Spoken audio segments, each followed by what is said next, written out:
احباب جی احتشام، حضور داتا علی حجویری نے کشف المعجوب شریف کے اندر افضل البشر بعد الانبیاء سیدنا صدیق اکبر رضی اللہ تعالیٰ عنہ کے لیے ایک جملہ لکھا۔ آپ نے فرمایا کائنات کا سب سے بڑا صوفی سیدنا صدیق اکبر رضی اللہ تعالیٰ عنہ ہے۔ سیدنا صدیق اکبر رضی اللہ تعالیٰ عنہ کے حالات و واقعات کو ہم دیکھتے ہیں تو آپ ایک ایسے صوفی ہیں کہ جب بدر کا میدان سجا اور مشرکین مکہ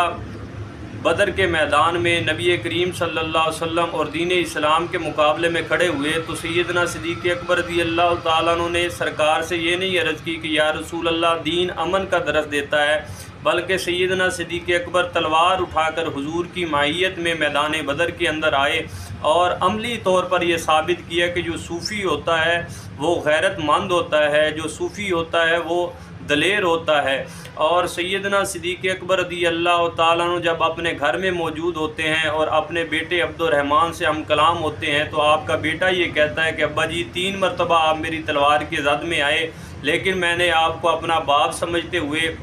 زندہ چھوڑ دیا۔ تو سیدنا صدیق اکبر نے جواباً کہا کہ میرے بیٹے تو اگر 1 مرتبہ بھی میری تلوار کی زد میں آ جاتا تو میں نے تیری گردن اتار دینی تھی، اس کی وجہ یہ ہے کہ تو میرے محبوب کے مقابلے میں تھا۔ سیدنا صدیق اکبر رضی اللہ تعالیٰ عنہ وہ صوفی ہیں کہ جنہوں نے 3 دن 3 راتیں نبی کریم صلی اللہ علیہ وسلم کی ناموس پر پہرا دیا۔ سیدنا صدیق اکبر رضی اللہ تعالیٰ عنہ وہ صوفی ہیں کہ جب دین اسلام کو مال کی ضرورت پڑی تو آپ نے اپنا سارا مال حتیٰ کہ سینے کے بٹن بھی اتار کر نبی کریم صلی اللہ علیہ وسلم کی بارگاہ میں پیش کر دیے۔ سیدنا صدیق اکبر رضی اللہ تعالیٰ عنہ وہ صوفی ہیں جو تلوار اٹھائے ہمیں بدر میں بھی نظر آتے ہیں، احد میں بھی نظر آتے ہیں، حنین میں بھی نظر آتے ہیں اور خندق میں بھی نظر آتے ہیں، تبوک میں بھی نظر آتے ہیں۔ دیگر جتنے غزوات ہیں سیدنا صدیق اکبر رضی اللہ تعالیٰ عنہ تلوار اٹھائے نبی کریم صلی اللہ علیہ وسلم کے ساتھ میدان عمل میں رہے۔ نبی کریم صلی اللہ علیہ وسلم کا جب وصال با کمال ہو گیا تو سیدنا صدیق اکبر رضی اللہ تعالیٰ عنہ نے جنگ یمامہ کے موقع پر جو 12 بدری صحابی تھے جو سب سے بڑے صوفی تھے انہیں تلوار پکڑا کر اور یہ پیغام دے کر مجاہدین کو میدان عمل کے اندر اتارا اور کہا کہ آج نبی کریم صلی اللہ علیہ وسلم کی ختم نبوت کا معاملہ ہے، کوئی بدری ہو یا غیر بدری سارے نبی کریم صلی اللہ علیہ وسلم کی ختم نبوت کی حفاظت کے لیے میدان میں اترے۔ یہ ہے دلیر صوفی کی بات اور یہ ہے غیرت مند صوفی کی بات۔ سیدنا صدیق اکبر رضی اللہ تعالیٰ عنہ وہ ہیں کہ آپ نے فرمایا کہ جو نبی کریم صلی اللہ علیہ وسلم کے زمانہ اقدس کے اندر ایک رسی زکوٰۃ کے طور پر دیتا تھا، اگر آج میری خلافت میں وہ ایک رسی نہیں دیتا زکوٰۃ کے طور پر جو بنتی ہے مطلب کہ اس کی زکوٰۃ، تو میں اس کے خلاف بھی جہاد کروں گا۔ پھر حضرت عمر فاروق رضی اللہ تعالیٰ عنہ کو ہم دیکھتے ہیں کہ متعدد آیات قرآن کی ان کی شان میں نازل ہوئی ہیں، وہ بھی ایسے صوفی کہ ہر میدان کے اندر تلوار اٹھائے نبی کریم صلی اللہ علیہ وسلم کے ساتھ نظر آتے ہیں، اپنا آدھا مال سرکار کی بارگاہ میں پیش کر دیتے ہیں اور پھر مجاہدین کو تیار کرتے ہیں، کبھی ایران کو فتح کر لیتے ہیں، کبھی روم کو فتح کرتے ہیں، کبھی بیت المقدس پر جو ہے وہ اپنی فتح کے جھنڈے گاڑ دیتے ہیں۔ اس کے بعد صوفی حضرت عثمان غنی رضی اللہ تعالیٰ عنہ ہیں کہ جو اس وقت خوارج کے جو فتنے تھے اور دیگر فتنے تھے ان کے مقابلے میں آپ میدان عمل میں رہے۔ پھر اس کے بعد کائنات کے بڑے صوفی حضرت علی المرتضیٰ شیر خدا اسد اللہ الغالب انا مدینۃ العلم و علی بابوہا، علی المرتضیٰ رضی اللہ تعالیٰ عنہ کبھی جنگ جمل میں نظر آ رہے ہیں، کبھی نہروان میں نظر آ رہے ہیں، کبھی صفین کے اندر نظر آ رہے ہیں اور کبھی خارجیوں کے خلاف جہاد کرتے ہوئے نظر آ رہے ہیں۔ یہ ایسے صوفی کہ کائنات کے اندر جتنے بھی پیر اور صوفی اپنے آپ کو کہلانے والے ہیں ان کو یہ سند پیری کی اور صوفیت کی سند جو ہے وہ مولا مرتضیٰ کے دروازے سے ملی ہے۔ 1400 سال پہلے کی صوفیت اور آج کی صوفیت کے اندر زمین و آسمان کا فرق ہمیں نظر آتا ہے۔ آج دین اسلام پر اغیار حملہ کرے تو صوفی جو ہے وہ ہمیں حجرے کی 4 دیواری سے باہر نظر نہیں آتا۔ شاید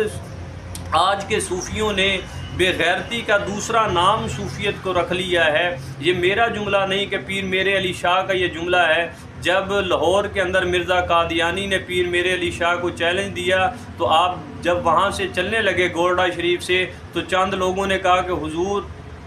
وہ انگریز کا پالتو ہے، انگریز اس کی پشت پر کھڑا ہے آپ نہ جائیں، انگریز آپ کو مروا دے گا۔ تو صحیح اپنا پیر میرے علی شاہ نے ایک تاریخی جملہ بولا، فرمایا کہ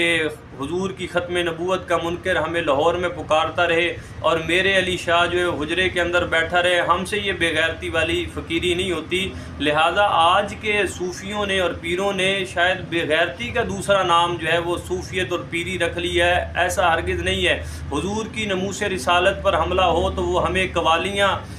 جو ہے وہ سنتے ہوئے دکھائی دیتے ہیں۔ حضور کی ختم نبوت کا معاملہ آ جائے تو وہ اس تگ و دو میں لگے ہوئے ہیں کہ فلاں صوفی اور فلاں پیر کے اتنے مرید ہیں، ہمارے اتنے مرید کیوں نہیں ہیں؟ اور دین اسلام پر اور قرآن پر، صحابہ پر، اہل بیت پر حملے ہوتے ہوئے نظر آتے ہیں، لیکن صوفی صاحب جو ہیں وہ ہمیں حجرے سے باہر دکھائی نہیں دیتے۔ موجودہ حالات کے تناظر میں آپ اگر دیکھیں کہ فلسطین جو ہے وہاں پر ظلم و استبداد کی چکی چلائی جا رہی ہے اور ظلم اور بربریت کی داستان رقم کی جا رہی ہے، لیکن آج اتنے پاکستان کے اندر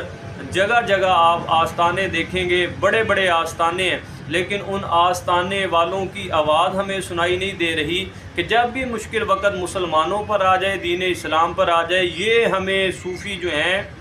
وہ حاکم وقت کی گود کے اندر بیٹھے ہوئے دکھائی دیتے ہیں۔ اس کی وجہ یہ ہے کہ جب مال بہت زیادہ بنا لیا جائے اور پھر مال بہت زیادہ کھا لیا جائے تو پھر وہ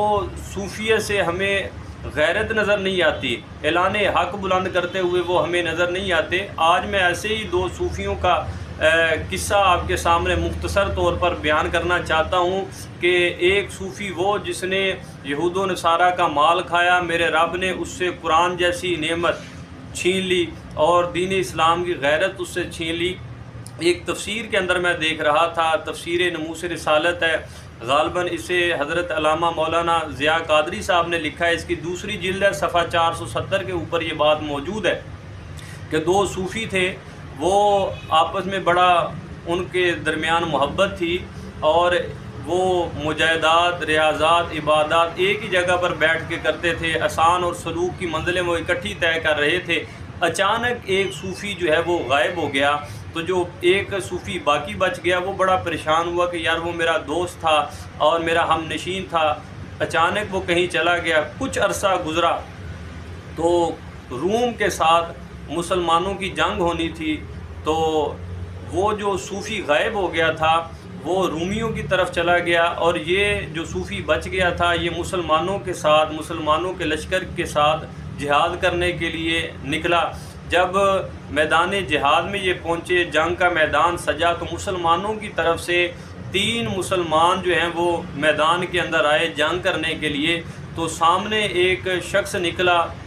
جس نے زرہ پہنی ہوئی تھی اور چہرے پر خول ڈالا ہوا تھا کہ جس سے اس کا چہرہ واضح نہیں ہو رہا تھا۔ جب یہ تینوں مسلمان لڑنے کے لیے گئے تو اس زرہ بند شخص نے ان 3 مسلمان مجاہدین کو شہید کر دیا۔ جب یہ شہید ہو گئے تو اب یہ صوفی صاحب جو ہیں وہ تلوار اٹھا کر میدان کے اندر آئے۔ جب اس رومی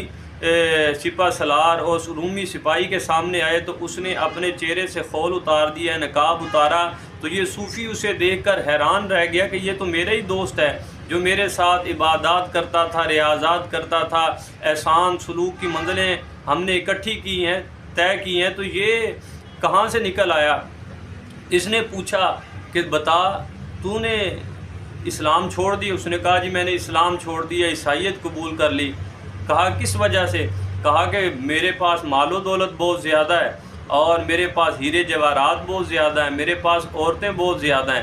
مقصد یہ کہ یہود و نصارہ کا مال حلق سے نیچے اتر جائے تو پھر بندہ دین اسلام کو بھی چھوڑ دیتا ہے۔ ظاہری طور پر وہ آپ کو مسلمان نظر آئے گا لیکن اس کی اندر کی ہمدردیاں یہود و نصارہ کے ساتھ آپ کو نظر آئیں گی، اور جس بندے کی نکیل یہود و نصارہ کے ہاتھ میں ہو وہ کبھی بھی مسلمانوں کا درد محسوس نہیں کرے گا۔ مسلمانوں کا درد وہی محسوس کرے گا جس کی نکیل اللہ اس کے رسول کے ہاتھ میں ہوگی۔ جب اس صوفی نے یہود و نصارہ کا مال کھا لیا تو مسلمان صوفی نے اس سے پوچھا کہ یار تو حافظ قرآن تھا۔ اس نے کہا کہ قرآن بھی مجھے بھول گیا، اسلام بھی مجھے بھول گیا، اسلام کی غیرت بھی مجھے بھول گئی۔ تو صوفی جو مسلمان تھا اس نے کہا کہ ابھی بھی وقت ہے واپس اپنے مذہب کی طرف آ جا، دین اسلام کی طرف آ جا۔ اس نے کہا کہ نہیں، میں واپس نہیں آؤں گا، میری عزت کا معاملہ ہے، یہود و نصارہ کے درمیان جو ہیں وہ میں رسوا ہو جاؤں گا، ذلیل ہو جاؤں گا۔ لیکن اسے یہ نہیں پتہ کہ قرآن یہ کہتا ہے کہ اغیار سے، یہود و نصارہ سے تم عزت طلب کرتے ہو اور مال طلب کرتے ہو۔ عزت تو ساری اللہ کے لیے ہے، اس کے رسول کے لیے ہے، ایمان والوں کے لیے۔ جب اس صوفی مسلمان نے اس سے کہا، بار بار اصرار کیا، تو وہ نہ مانا اور لڑنے کی بجائے واپس اپنے لشکر کی طرف جانے لگا۔ تو اس صوفی نے ہیلے بہانے سے اس کو اپنی طرف بلایا اور بلا کر اس کو قتل کر دیا۔ جب وہ قتل ہو گیا تو حباب ذی وقار، اس کی دنیا تو برباد ہو ہی چکی تھی، اب اس کی آخرت بھی برباد ہوگی، عیسائیت پر وہ ہلاک ہوا۔ تو میں یہ بتانا یہ چاہتا ہوں کہ یہود و نصارہ کا مال جس نے کھایا ہے، اس کی دنیا بھی برباد ہوگی، اس کی قبر بھی برباد ہوگی، اس کی آخرت بھی برباد ہوگی۔